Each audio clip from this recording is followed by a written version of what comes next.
Exercise 9.1, question number 1. A circus artist is climbing a 20-meter long rope which is tightly stretched and tied from the top of a vertical pole to the ground.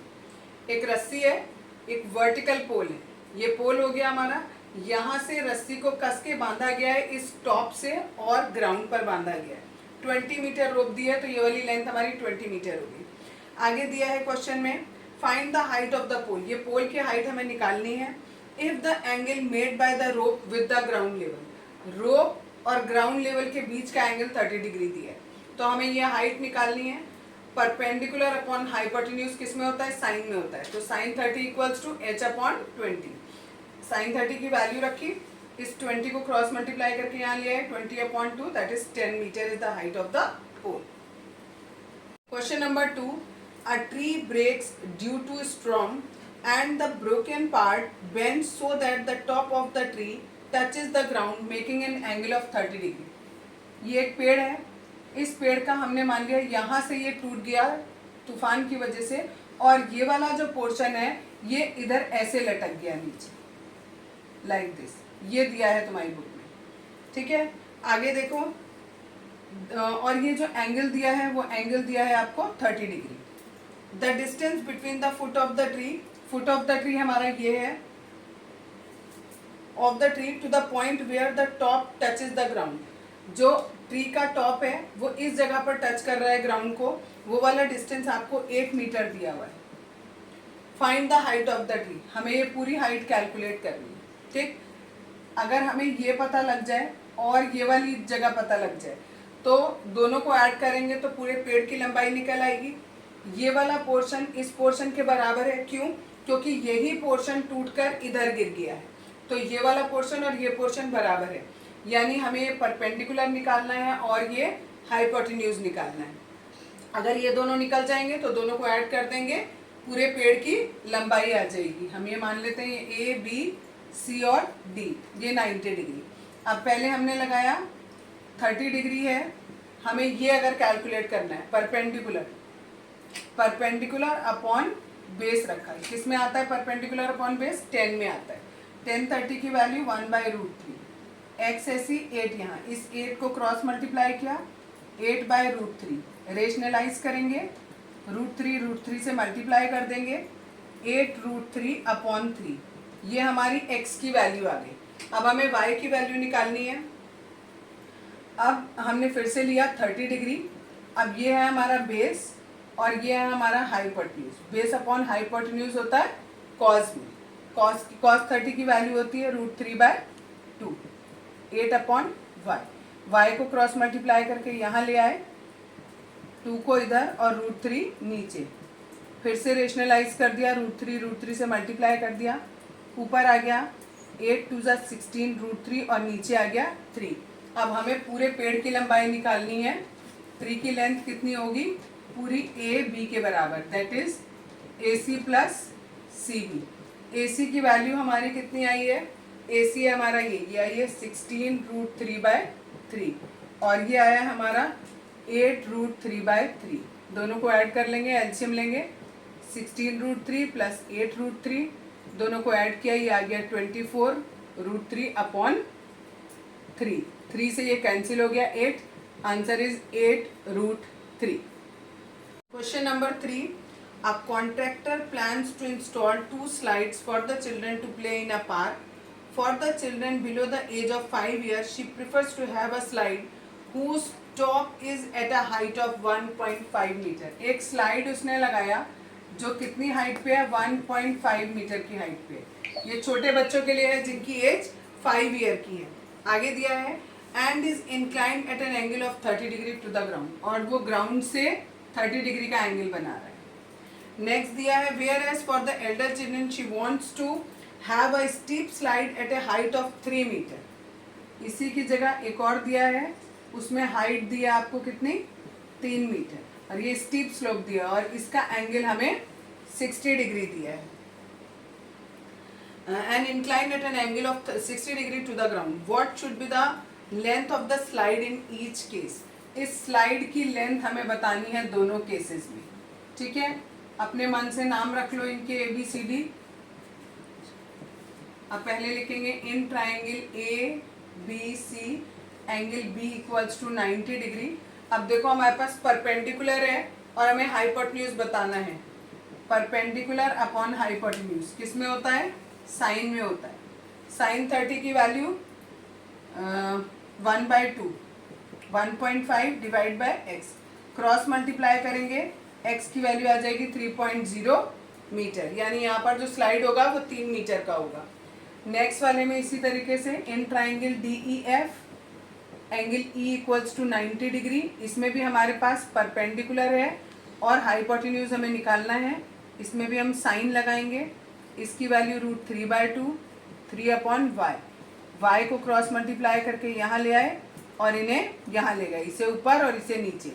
Rationalise करेंगे, ऊपर आ जाएगा 6√3 और नीचे आएगा 3 से ये cancel हो जाएगा 2, आंसर होगा 2√3 metre. Question number 4, the angle of elevation of the top of a tower. ये टावर है, ये इसका टॉप है और ग्राउंड पे एक पॉइंट है, यहाँ से एंगल ऑफ एलिवेशन आपको दिया हुआ है 30 डिग्री।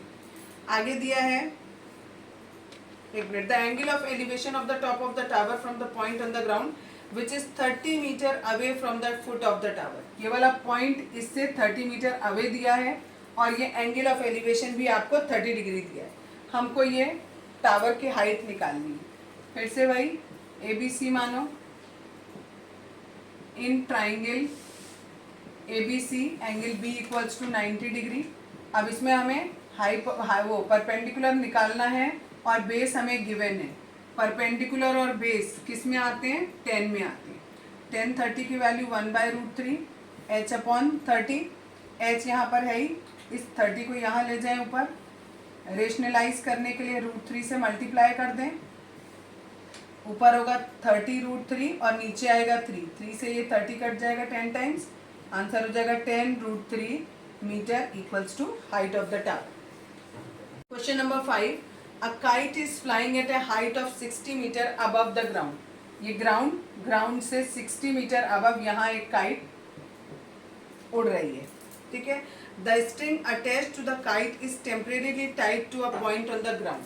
टेम्परेरीली इसको हमने इस पॉइंट से जोड़ दिया है, ठीक है, बांध दिया है।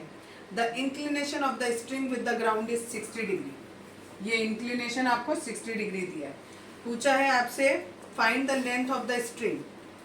ये लेंथ ऑफ द स्ट्रिंग आपको पूछा है और ये बोला है कि उसमें कोई स्लैट नहीं है। स्लैट मीन्स बीच में कुछ भी, ना तो आपका धागा मुड़ा हुआ है ना कोई गांठ पड़ी हुई है, बिल्कुल स्ट्रेट है।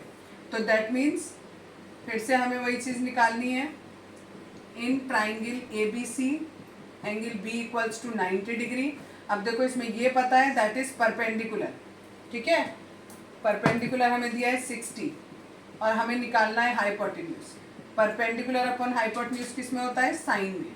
साइन 60 की वैल्यू होती है √3/2, ये 60 और ये x को इधर ले जाएंगे और इन सबको इधर ले आए। फिर से रेशनलाइज करने के लिए √3 से मल्टीप्लाई किया, ऊपर 120 √3 और नीचे 3, 60 और 2 को किया 120, 3 से इसको कट किया 40 times, answer is 40√3 metre is the length of the string. Question number 6, a 1.5 metre tall boy is standing at some distance from a 30 metre tall building. एक 1.5 मीटर का बॉय दिया है और एक 30 मीटर टॉल बिल्डिंग दी है और कहा है कि ये इससे थोड़ी दूर पे है, ठीक है। अब बोला है आगे ये 30 मीटर लिख लो यहाँ और दैट इज 1.5 मीटर। आगे दिया है the angle of elevation from his eyes to the top of the building. यहाँ उसकी आँख है, ये टॉप ऑफ द बिल्डिंग, ठीक है। ये वाला जो एंगल ऑफ इंक्लिनेशन है दैट इज 30 डिग्री। फिर बोला अब ये बच्चा जो है वो इस बिल्डिंग की तरफ जा रहा है। देखो आगे लिखा है from his eyes to the top of the building increases from 30 to 60 as he walks towards the building. जैसे वो बिल्डिंग की तरफ आता है उसका जो एंगल है वो 30 की जगह 60 हो जाता है। अब हमें यहाँ पर बताना है find the distance he walk towards the building. ये वाला डिस्टेंस बिल्डिंग की तरफ वो कितना गया, हमें केवल ये डिस्टेंस बताना है। ठीक है, तो हम कैसे कैलकुलेट करेंगे, हम ये पहले पूरा डिस्टेंस निकाल लें, ठीक है, और ये वाला डिस्टेंस निकाल लें, दोनों को माइनस कर दें तो हमारा ये डिस्टेंस आ जाएगा। ठीक है, क्या किया हमने, ये पूरा डिस्टेंस निकालेंगे और ये वाला डिस्टेंस निकालेंगे, दोनों को माइनस करेंगे तो ये डिस्टेंस आ जाएगा। ठीक, पहले नाम रख देते हैं ABCDEFG। अब सबसे पहले in triangle AEG angle E is equals to 30 degree and angle G equals to 90 degree. ठीक, अब ये 30 दिया है तो हम यहाँ लगाएंगे 1030 इज इक्वल्स टू, अब देखो ये 1.5 है तो ये वाला डिस्टेंस भी 1.5 होगा, और ये पूरा डिस्टेंस यहाँ से यहाँ तक का 30 दिया हुआ था और हमें केवल इसका ज़रूरत है, AG की ज़रूरत है, तो ये कितना हो जाएगा 30 माइनस 1.5 इट इज़ 28.5 मीटर। तो यहाँ पर रखेंगे 28.5 और डिवाइडेड बाय ये पूरा EG इसकी वैल्यू रखी 1/√3, 28.5 divided by EG, cross multiply करेंगे EG की वैल्यू आ जाएगी 28.5√3, एक इक्वेशन बन गई। सिमिलरली अब दूसरा ट्राइंगल लेंगे, in triangle AFG angle G इसमें 90 है और इसमें हमें ये वाला डिस्टेंस पता है और ये डिस्टेंस निकालना है, फिर से वही लगाएंगे 1060 इज इक्वल्स टू AG/FG, इसकी वैल्यू √3, AG की वैल्यू अभी निकाली 28.5 और ये FG as it is, cross multiply किया, ये आ गई हमारी FG की वैल्यू। ठीक है, अब हमें निकालनी है DC, कैसे मिलेगा, पूरा EG में से FG माइनस कर दें, EG किसके बराबर है, DB के बराबर है, और ये जो FG है ये किसके बराबर है, CB के बराबर है, तो इस पूरे में से ये माइनस कर दूंगी तो ये X आ जाएगा। EG की वैल्यू थी 28.5√3 माइनस 28.5 अपॉन √3, इन दोनों में से 28.5 कॉमन आ रहा है, 28.5 कॉमन ले लेंगे, ब्रैकेट में बचेगा √3 माइनस 1 अपॉन √3, एलसीएम लेंगे आएगा √3 और यहाँ आएगा 3 माइनस 1, आंसर हो जाएगा आपका, यहाँ पर निकाल देती हूँ 28.5 इंटू 2 अपॉन √3, रेशनलाइज कर लो, ऊपर भी √3 नीचे भी √3, it is 28.5 into 2 into √3 divided by 3।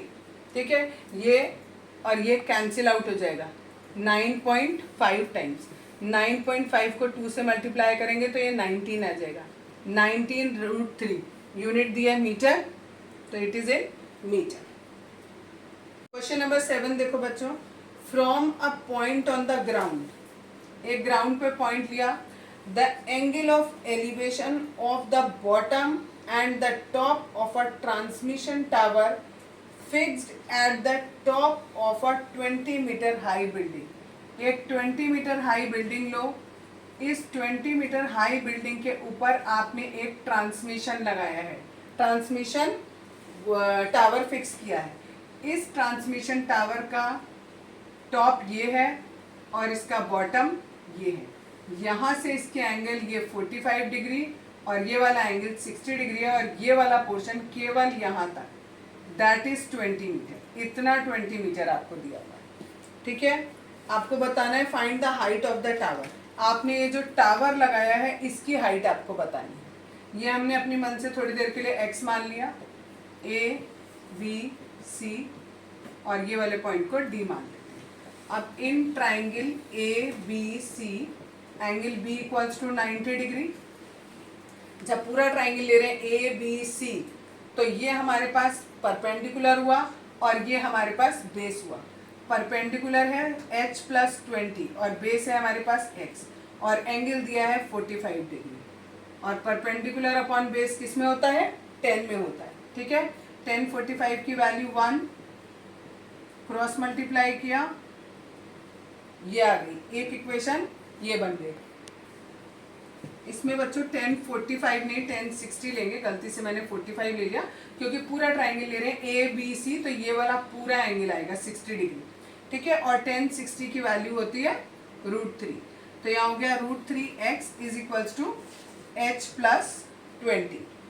दूसरी इक्वेशन देखेंगे, यहाँ पर लगाएंगे 1045 डिग्री और यहाँ पे लिखेंगे ये परपेंडिकुलर हुआ खाली 20 और ये हुआ x, कौन से ट्राइंगल में, in triangle DCB, angle B equals to 90 degree. इसकी वैल्यू 1, x की वैल्यू आ गई 20, ये x की वैल्यू यहाँ पर पुट करेंगे और h की वैल्यू निकालेंगे, ठीक है। √3 इंटू x की जगह पर रख दिया 20 इक्वल्स टू h प्लस 20, ये हुआ √3 इंटू 20 20 √3, इस 20 को भी मैं इधर ले आऊंगी, माइनस में आ जाएगा, दोनों में से 20 कॉमन आ रहा है, √3 माइनस 1। अगर आपको √3 की वैल्यू क्वेश्चन में दी हुई है तो ये वैल्यू पुट कर लो, और अगर नहीं दी है तो वहाँ तक ही क्वेश्चन को छोड़ सकते हो, इनको मल्टीप्लाई कर लो, जो भी आएगा that is your answer. Question number 8, a statue 1.6 metre tall stand on the top of a pedestal. एक आपने यहाँ पर पेडेस्टल लिया, पेडेस्टल का मतलब स्टैंड होता है, ठीक है, उसके ऊपर आपने यहाँ पर स्टैच्यू रखा है और ये स्टैच्यू 1.6 मीटर टॉल है।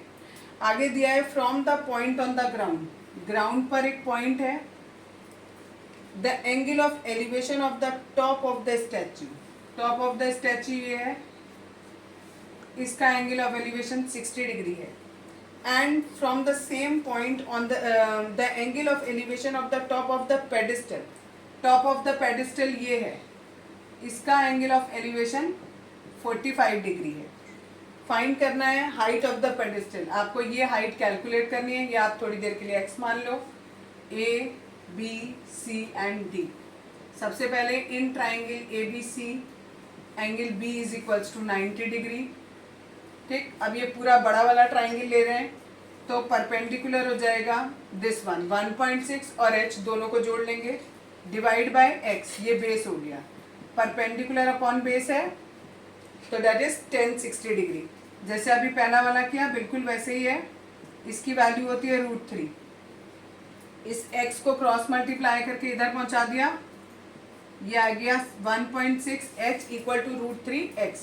दूसरा ट्राइंगल लिया, in triangle DBC angle B equals to 90 degree, इसमें भी ये परपेंडिकुलर लिया और ये बेस लिया, परपेंडिकुलर और बेस किस में होते हैं, 10 में, 1045 की वैल्यू होती है 1, h बराबर आ गया x के।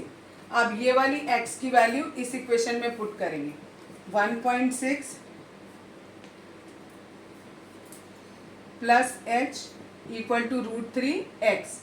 अब x की जगह पर मैं क्या रख दूं, h, क्योंकि दोनों के दोनों इक्वल हैं।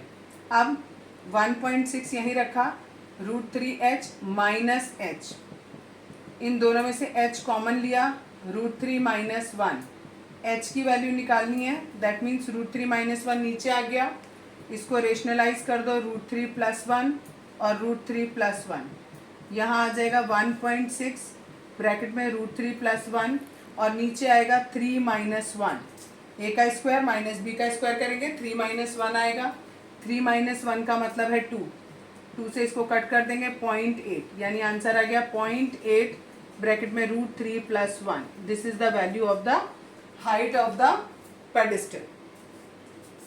Question number 9, the angle of elevation of the top of a building from the foot of the tower, foot of the tower से बिल्डिंग का एंगल ऑफ एलिवेशन, ये हमें 30 डिग्री दिया है, आगे दिया है and the angle of elevation of the top of the tower from the bottom of the या foot of the building is 60 degree. If the tower is 50 metre high, ये height हमें 50 मीटर दिया, हमें इसकी हाइट निकालनी है। पहले हमने ये वाला ट्राइंगल लिया ABC, इसमें ये B एंगल 90 डिग्री है और ये वाला एंगल 60 डिग्री है।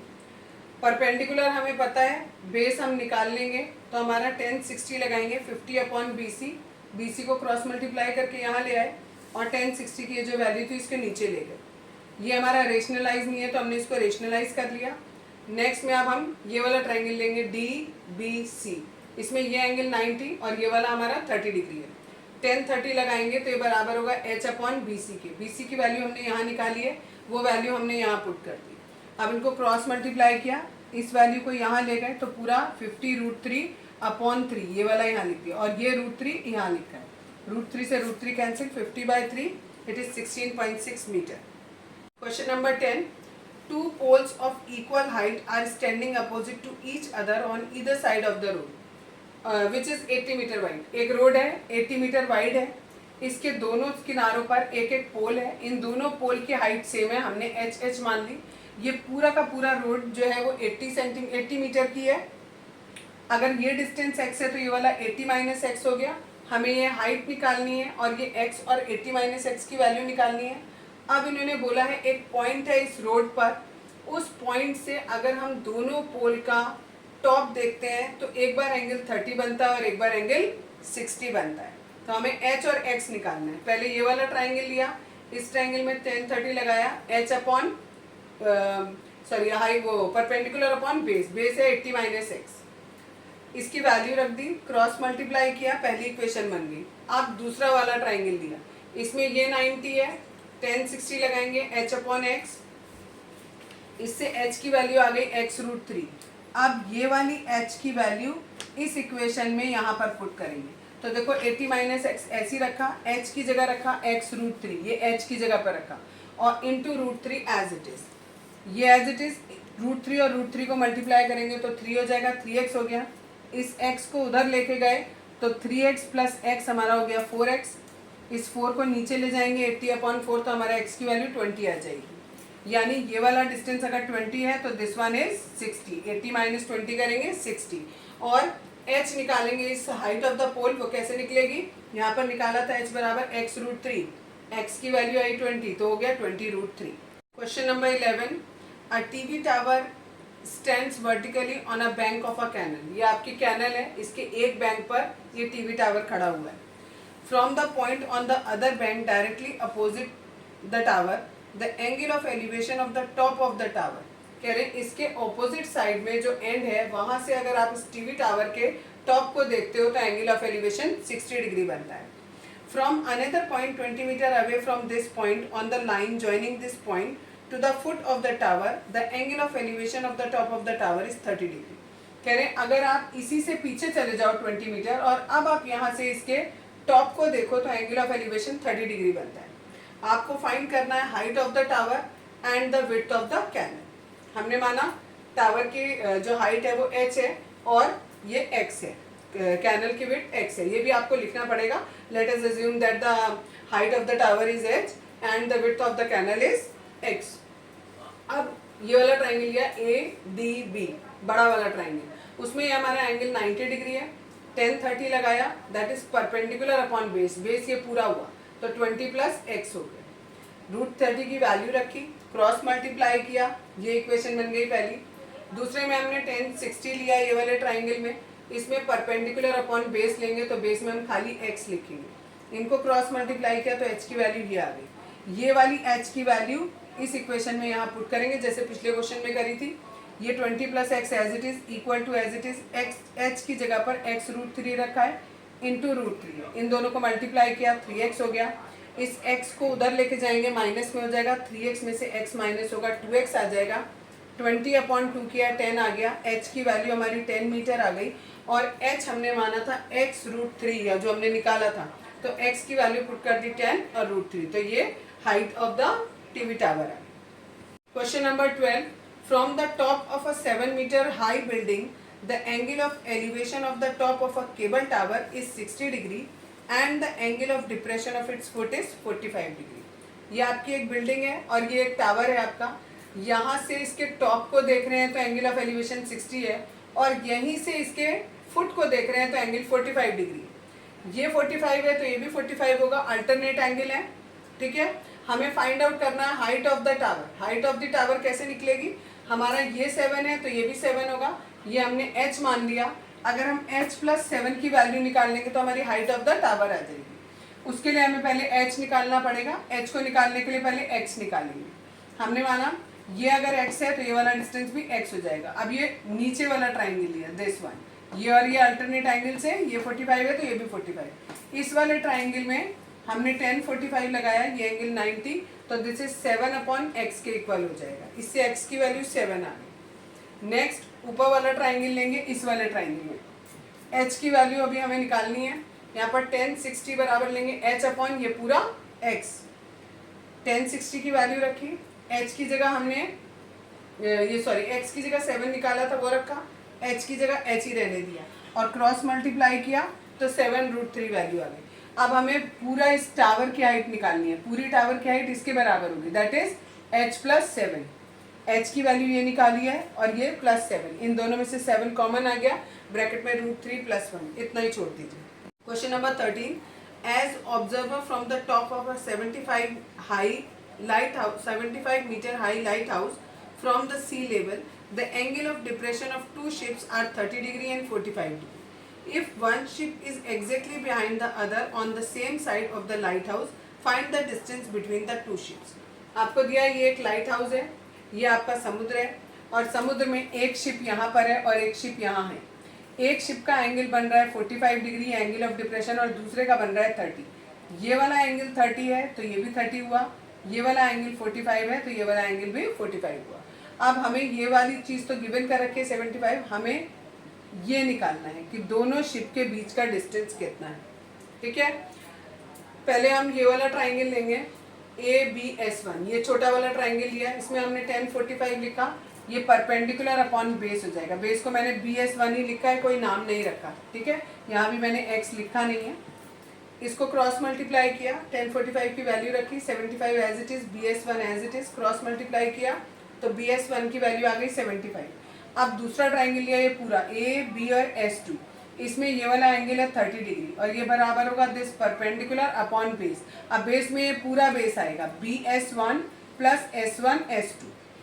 ठीक है, tan 30 की वैल्यू रख दी 1/√3, ये एज इट इज रखा। अब क्रॉस मल्टीप्लाई किया, 75 + S1 S2 यहाँ आ गया और 75 के साथ √3 यहाँ आ गया। हमें इस S1 S2 की वैल्यू निकालनी है, ये यही रखा, 75 को उधर ले गए माइनस में, दोनों में से 75 कॉमन आ रहा है वो ले लिया, यहाँ से √3 बचा, यहाँ से 1, that's it. Question number 14, a 1.2 metre tall girl, 1.2 metre tall girl बनाई हमने, spots a balloon moving with the wind in a horizontal line at a height of 88.2। हवा के साथ एक बलून यहाँ से यहाँ उड़ के गया है, हॉरिजेंटल लाइन में उड़ रहा है, दैट मीन्स जितने डिस्टेंस पर वो जमीन से उड़ रहा है उतने ही डिस्टेंस पर वो रहेगा। ठीक है, और वो जो हाइट दी हुई है हमें वो 88.2 दी है कि बलून जो है वो जमीन से 88.2 मीटर की ऊंचाई पर उड़ रहा है। और इसका जो एंगल ऑफ एलिवेशन है, the angle of elevation of the balloon from the I of the girl at any instant is 60 degree. पहले वो 60 डिग्री था जो बाद में चेंज होकर हो गया है 30 डिग्री। लिखा है after some time the angle of elevation reduces to 30 degree, find the distance travelled by the balloon during the time interval. यानी जितनी देर में इसका एंगल 60 से 30 हुआ है, इस वाले पॉइंट पर 60 था, इस पे 30 है, इतनी देर में ये बलून कितना डिस्टेंस चला ये हमें कैलकुलेट करना है। ठीक है, तो पहले हमने ये ट्राइंगल लिया CAE, इसमें ये 90 डिग्री है, tan 60 की वैल्यू लगाएंगे, ये कैलकुलेट करेंगे, यहाँ से लेकर यहाँ तक पूरा 88.2 है और ये वाली वैल्यू 1.2 है, तो ये भी 1.2 हुई। 88.2 में से ये 1.2 माइनस करेंगे, ये आ जाएगा 87। सिमिलरली ये भी 87 हो जाएगा। पहले इस वाले ट्राइंगल में लगाया हमने तो हमारा ये tan 60 बराबर हो गया 87/AE। tan 60 की वैल्यू रखी, AE को क्रॉस मल्टीप्लाई करके इधर और √3 को यहाँ पर। नेक्स्ट ट्राइंगल लिया ADF, इसमें अब tan 30 डिग्री लिया, ये 87 ये पूरा आ जाएगा AF। अब tan 30 की वैल्यू रख दी, AF को क्रॉस मल्टीप्लाई करके इधर ले गए, √3 को इधर ले गए, AF की वैल्यू भी आ गई। हमें केवल ये डिस्टेंस निकालना था EF, इस पूरे AF में से ये AE माइनस कर देंगे तो हमारा EF आ जाएगा। ये हमने किया, इन दोनों में से 87 कॉमन ले लिया, यहाँ से √3 बचा माइनस और यहाँ से 1/√3, एलसीएम लेंगे तो √3 आएगा, √3 × √3 3 हो जाएगा और यहाँ पर -1, 3 में से 1 गया 2 बचेगा, नीचे अभी भी √3 बचा, इसको रेशनलाइज करने के लिए √3 से मल्टीप्लाई कर देंगे ऊपर नीचे, आंसर आ जाएगा 194/3 और into √3। Question number 15, a straight highway leads to the foot of a tower. एक हाईवे है, वो टावर की तरफ जा रहा है, ये हमने टावर मान लिया DC. A man standing at the top of the tower, एक आदमी यहाँ पर खड़ा हुआ है। Observe a car eight an angle of depression 30 degree, वो एक कार को देख रहा है जिसका एंगल ऑफ डिप्रेशन 30 है। अगर ये 30 है तो ये भी 30 होगा, अल्टरनेट एंगल से। ठीक है, आगे है which is approaching the foot of the tower, वो कार जो है इस टावर के फुट की तरफ आगे आ रही है with the uniform speed, uniform speed से आ रही है। तो हमने इसकी स्पीड मान ली थोड़ी देर के लिए x। ठीक, आगे दिया है 6 seconds later the angle of depression of the car is found to be 60 degree. 6 second के बाद इस कार का जो एंगल ऑफ डिप्रेशन था यहाँ से वो 60 डिग्री हो गया। ये 60 है तो ये भी 60 होगा, अल्टरनेट एंगल। अब हमें बताना है find the time taken by the car to reach the foot of the tower from the point. इस पॉइंट से इस फुट तक पहुंचने के लिए उसको कितना टाइम लगेगा, यानी BC डिस्टेंस को कवर करने के लिए उसे कितना टाइम लगेगा, ये कैलकुलेट करना है। हमने ये माना कि स्पीड जो है वो कार की x है। अगर स्पीड x है तो ये a भी डिस्टेंस कवर करने में उसे कितना डिस्टेंस कवर करेगा, वो स्पीड इक्वल टू टाइम के बराबर। स्पीड हमने x मानी और टाइम इसमें कितना लगा है 6, तो यानी ये a से b का डिस्टेंस कितना हो गया, 6x हो गया। यहाँ पर 6 सेकेंड नहीं लिखेंगे क्योंकि 6 सेकेंड तो हमारा टाइम हो गया है और ये क्या है, हमारा डिस्टेंस है, तो हम इसे लिखेंगे 6x। ठीक, और ये वाला डिस्टेंस हमें पता लगाना है तो इसको हमने थोड़ी देर के लिए y मान लिया। हमें ये हाइट भी गिवन नहीं है तो हमने इसको h मान लिया। अब हम ये वाला ट्राइंगल लेंगे, बड़ा वाला A, D और C। इस वाले ट्राइंगल में ये 90 है, 10 30 लगाएंगे, ये बराबर होगा DC अपॉन AC के। AC की जगह लिखेंगे 6x प्लस y। ठीक, क्रॉस मल्टीप्लाई करेंगे तो जगह √3h equal to 6x plus Y, ये पहली इक्वेशन बन गई। अब दूसरा ट्राइंगल लेंगे, ये DBC, इसमें 10 60 लगाएंगे, h अपॉन वाई के इक्वल होगा। इससे h की वैल्यू निकालेंगे क्रॉस मल्टीप्लाई करके, ये आएगी। अब ये वाली वैल्यू हम h की इस इक्वेशन में पुट करेंगे, तो देखो √3h ही लिखा, h की जगह पर लिखा √3y और आगे 6x plus Y as it is. √3 into √3 किया, 3y आ गया, ये 6x plus Y as it is. y को इधर लाए माइनस किया तो 3y में से 1y गया, 2y रह गया, इक्वल टू 6x के। y बराबर आ गया 3x के, यानी ये वाला डिस्टेंस हमारा इक्वल आ गया 3x के। अब हमें डिस्टेंस मिल गया, हमें निकालना था टाइम। टाइम बराबर होता है डिस्टेंस अपॉन स्पीड के। डिस्टेंस हमने निकाला है ये 3x और स्पीड हमने मानी थी x, तो x से डिवाइड कर देंगे, आंसर आ जाएगा 3 सेकेंड।